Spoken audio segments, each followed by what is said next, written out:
President Joe Biden telling Democrats to stop the drama. He wrote a letter to leaders on Capitol Hill today saying he was staying in the race. The Biden-Harris campaign is stepping up outreach to lawmakers to shore up support. A campaign official confirms to CBS News Biden has made 20 phone calls to congressional members, and additional calls are expected. Joining me live to talk about what this all means for the campaign is Sonoma State political science professor David McCuan. Thank you so much for being here. It's a pleasure to join you. Thank you. All right, the president saying he is staying in the race no matter what. Since the debate, he's been using really every opportunity he can to show voters that the debate was just a bad night. He did an interview with ABC on Friday. Is all of this helping him, do you think? Well, we've seen some polling data that indicates the race hasn't changed that much, but not in a direction towards Joe Biden. Biden has a strong record. He has an opponent who is problematic. But he hasn't been able to take advantage of that. And that's because the elephant in the room is Joe Biden's age.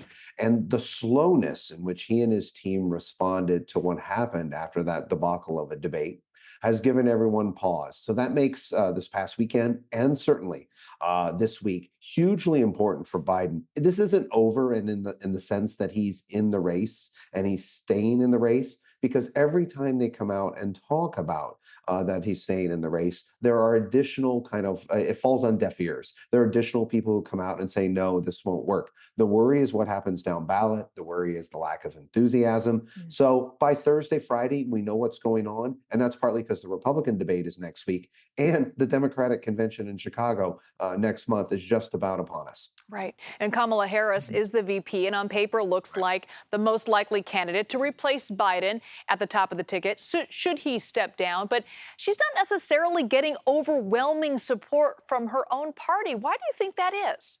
There's a couple of elements here. Look, Kamala Harris, as the vice president, has first right of refusal for this nod. If Joe Biden were to leave the race, he would likely take his delegates or encourage his delegates to move towards her. That also helps her. It gets some momentum. But there are some issues there. She's in a more liberal wing of the party, but she's associated with the administration. She does bring out a different type of voter and enthusiasm in the Democratic Party. That may help on the margins, for example, with younger voters or what we call emerging voter blocks. The problem will be she also will serve as a lightning rod, if you will, for Republicans. Gavin Newsom has this problem. Others have this problem in the sense that they will push out Republicans in response. But she gets first right of refusal. And you got to remember kind of the internal politics of the party. You can't become the Democratic nominee or be a successful Democratic candidate for president without huge African-American support, particularly amongst African-American women.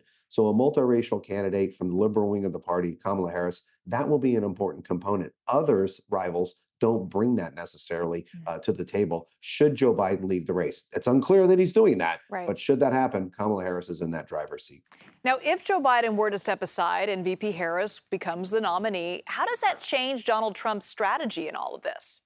It changes his strategy in certain states like Virginia. Virginia is an important state. It's a battleground state, but they start voting on September 20th, earlier than California, which starts about roughly a month before November 5th. And early states like Virginia all of a sudden become into play where Donald Trump has what's called a conversion strategy. Democrats have a base plus plan where someone like Joe Biden or Kamala Harris or another candidate is getting the base of Democrats plus additional voters. Donald Trump is converting. And by converting, what he's trying to do is he's a 50-state strategy. That means he wants to go into places like Fulton County, Georgia, Maricopa County, Arizona, and try to convert voters that he lost, these double haters we talk about, or the Obama, Trump voters. All that becomes hugely important. And for Trump, that means a 50-state strategy because it's also a strategy that involves a lot of money because they closed the money gap since his conviction in New York. All right, I want to ask one last quick question. I know it may not have a quick answer, but what about Governor Gavin Newsom? He's been out there stumping for Biden since the debate.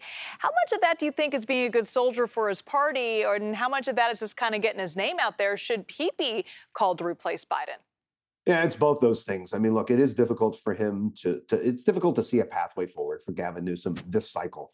But this is also about a future cycle. His term ends in 2026. That gives him plenty of opportunity to direct a new Democratic Party towards 2028. Gavin Newsom is someone and his team, they want to see him as Ronald Reagan. They want to see him as Bill Clinton and Barack Obama leading the Democratic Party in a new place. That's not something that happens with a lot of exposure and a long campaign. That's part of the sizzle or the appeal for him now. But it's hard to see, given all the roadblocks and given some other inertia, particularly of his political cousin, Kamala Harris, the vice president. She would stand in the way for a successful opportunity for Newsom this particular cycle. All right, we'll be watching. Professor David McCuan, thank you so much for that insight.